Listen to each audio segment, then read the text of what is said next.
Thank you very much. I wanted to start by thanking Instituto Guayqui for making this film, and of course, organizers for inviting me to this workshop. I also wanted to briefly recognize the traditional, ancestral, and unceded territories of the Algonquin Anishinaabe Nation, on which Ottawa is built and from which I am joining you today.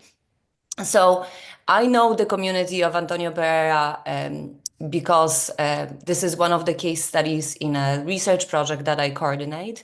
And the project which is funded by Social Sciences and Humanities Research Council of Canada, involves collaboration or is carried out in collaboration with colleagues at Federal University of Ouro Preto, which is the municipal center of which Antônio Pereira is a district. So Flavia Massimo, who is supposed to be here today, Natalia Lisboa, they're both professors with whom I'm working, and there's a large team of graduate students who have also been involved in this project. I also wanted to acknowledge that Haryani and Instituto Guayqui have been instrumental and very helpful in helping us facilitate access to members of the community, and we've been working together for some time. My comments today will revolve around the situation that the film depicts, but I hope to put it in a wider context and also relate it to some of the issues that our project seeks to investigate. So the self-rescue zone, as a space of exclusion, or indeed as a space of expropriation and enclosure, as one of the film's interviewees, Professor Daniel Neri, characterizes it, to me, in many ways represents the wider regulatory conundrums inherent in the far-reaching and complex socio-ecological impacts that mining or extractive activity generates for people's livelihoods and quality of life. And during our project's first phase, we talked with many activists, unionists, policy actors, and so on about the governance issues and the relative ability or relative inability of these actors to respond to what is happening on the ground in Antônio Pereira. And the self-rescue zone, or ZAS for short, frequently came up as a legally constituted space that nonetheless evades regulation. Then zooming out, the second point I want to kind of make is about the geopolitics of socio-ecological disasters, like the ones around Minas Gerais, including in Antônio Pereira, and the narratives that are currently generated and mainstreamed by large mining companies like Vale and the governments that help them thrive and profit about the so-called green mining and sustainability that's possible and inherent in extractive development. So to make this second point, I want to then contrast Vale's actions in Antônio Pereira with its longer-term actions in Sudbury, Canada, which is the other mining affected community that we are doing our research in. And before I make these 2 points, I just want to quickly tell you a little bit about the project itself. So our project, the wider project, looks at the socio-ecology of labor and diverse livelihoods, and we're specifically aiming to investigate the role of law in shaping the relationships between labor and environmental conditions in the context of communities that are affected by extractive development. We are interested in the consequences that regulatory choices have for people's work, their lives, and environmental conditions more widely. And we are also interested in regulatory alternatives that better support socio-ecological sustainability and community justice. Okay.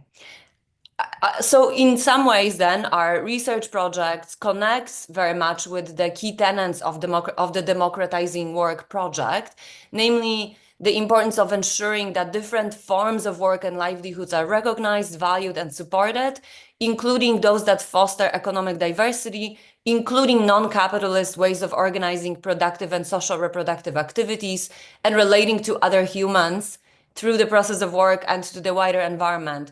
When economic development eradicates these possibilities and places workers in position where their livelihood is tied to disaster, danger, and destruction of their own and other people's communities, then something has gone profoundly wrong, and workers should not have to make these sorts of impossible choices. But of course, as our project kind of explores, mining affected communities are often sites where impossible choices are forced on a daily basis, even if sometimes they are mining communities are also places of working class pride, tradition, and so on. People are making impossible choices. And I already mentioned that our project involves two case studies of mining affected communities. Antônio Pereira is one of them, and then Sudbury, which is in Northern Ontario in Canada on Wanapati and Atikaneksheng Anishinaabe territories. Antônio Pereira, of course, is in the municipality of Ouro Preto, which is in south central Brazil, state of Minas Gerais, and of which you learned in this film. And in both of these places, Vale is a key corporate actor involved in extractivism. So I just want to tell you very briefly about Sudbury because it's relevant for the second point I want to make. This is a quintessential Northern Ontario mining town. Although its economy has diversified in more recent years, it was at one point the world's largest source of atmospheric sulfur pollution. Decades of logging, mining, and mineral processing industry led to depletion of land and degradation of local ecosystems, including air pollution, acidification of soil and lakes, massive loss of vegetation, soil erosion, and so on. This affected all of Sudbury's residents, but especially the Sudbury's First Nations, who were completely excluded historically from the economic development, but very much their ability to sustain traditional livelihoods or participate even in the settler economy was very much impacted by these activities. Importantly, today, both of Sudbury's First Nations have impact benefit agreements and in fact mining partnership agreements with the companies, including with Vale. And a mining partnership was just announced in October of last year at an OECD conference that we attended as part of our research. And Sudbury is now widely recognized in the world for its regreening efforts, including rehabilitation of its tailing piles, depleted land, partial reforestation, cleanups, and so on. And interestingly, Vale, the same company that operates outside of Antônio Pereira, has been very heavily involved in this and has really taken on this mantle as a green champion. So this is an important point for the contrast I want to strike. Of course, Antônio Pereira, you've already seen some images of, is a community that the film is about.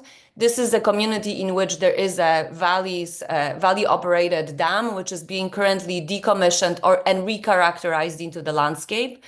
The community that is located near the dam is predominantly Afro-descendant and poor. Very few of its residents actually work in Vale's mines because many of the mining workers are bussed in from other cities, including the nearby Mariana.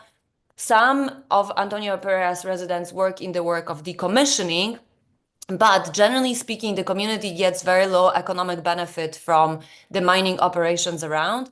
But of course, what it does get is environmental, social, and economic impacts, which abound. And we already heard about the kind of invisible mud and the risk of possible rupture and the fear and anxiety that this generates. But of course, the decommissioning process itself has also led to multiple impacts, such as toxic dust storms, blocked access to the river, which was already contaminated with effluent. And then, of course, resettlement of the local population from the self-rescue zone meant a loss of access to land, people's access to gardens, and so on. Multiple ways of sustaining oneself or kind of subsistence-led subsistence kind of activities that people use to supplement their other incomes have been impacted. Artisanal gold panning in the river, fishing, small-scale family and subsistence agriculture, and so on. So there is this very striking kind of difference in how these two communities are currently experiencing mining. I'm not going to talk a lot about our methodology because I don't really have time, but it's kind of includes multiple methods, including regulatory mapping, but also field research, observation, social cartography, and so on. Our research is not really nearly complete, and we're still in the process of collecting and analyzing data, but there are two things that I wanted to highlight that we are finding so far. The first of these relates to what we are characterizing as regulatory fragmentation. And this regulatory fragmentation is a consequence of how law governs different areas. And we're not entirely surprised by finding of this fragmentation because in a sense, our hypothesis already anticipated it. But what we are really struck by just how much of it there is and how consequential it is for people's ability to respond to the situation on the ground in Antônio Pereira. So for example, just a couple of examples. Our interviewees, especially those representing the municipality, as well as community associations, talked a lot about how the division of power between municipal, state, and federal governments is causing significant obstacle to meaningful action. So the self-rescue zone itself was created through an emergency declaration, and it is something that multiple interviewees pointed as emblematic of this fragmentation problem. So as was noted in the film, the ZAS effectively represents expropriation of land from residents and its privatization. This was once land within public municipal domain, but creation of the self-rescue zone as a risk mitigation strategy ultimately transferred this land into corporate hands. Vale now manages the ZAS, but it also means it excludes people from it, and it also in some ways ties the municipal authorities' hands to respond to any of the environmental damages that are actually emerging from this context. And even though community are very frustrated with the municipality, in some ways that legal division of labor, which has not transferred the responsibility to the company, but also to the state, does make it very difficult for the municipality to respond. Another example of fragmentation relates to the loss. May I request you to wind up now? Okay, so just very quickly, the other issue relates to the lawsuits that are being pursued in order to actually, compensate the community. Those have also been split into environmental and socioeconomic kind of lawsuits. And this again makes it impossible to show how interconnected the loss of land is actually with socioeconomic and also knowledge and kind of community consequences. So this is we have multiple examples of fragmentation that also relates to how occupational health and safety law operates, how outsourcing within companies creates legal distance as well and makes it impossible for an adequate response. I'm happy to speak to those a little bit in the question period. And if I may just take one more minute, I wanted to now highlight also this other issue, which is this kind of contrast between what's happening in Antônio Pereira and the wider discourse of green mining, which companies like Vale are very much championing. So in the fall of last year, we were at a conference in Sudbury. It was an OECD conference on mining and communities. And Vale was presented itself as a champion of green, sustainable mining, and the government officials there also think about mining as key to green, sustainable future, and this relates to the discourse of criticality and the need of critical minerals for electrification. The Sudbury story of regreening was the poster child for what is possible in mining, and Vale put itself out as the champion of green mining. And of course, this is a horrendous contrast to Vale's track record in Brazil, and indeed in Mozambique as well, and the kinds of disasters that they have recently recently witnessed were not heard. Let's say they were not mentioned during this OECD conference. Now, Vale is also, Vale was presented again as a green champion, key to regreening. We know that in Antônio Pereira, there is also a new kind of community garden project that Vale doesn't necessarily take ownership of, but we suspect it is funded by them. But again, the contrast and the kind of the municipal action that it represents vis-a-vis the kinds of efforts it takes in other jurisdictions is really shocking. And again, it should be a significant reminder for us to be very mindful and very critical and watchful of this notion of mining being a source of green job, it being kind of key to green transition, when mining companies actually in places that are further afield and out of sight operate with such impunity. I'm sorry I took a little bit longer, but thank you. No, fine. Thank you. Sorry for interrupting.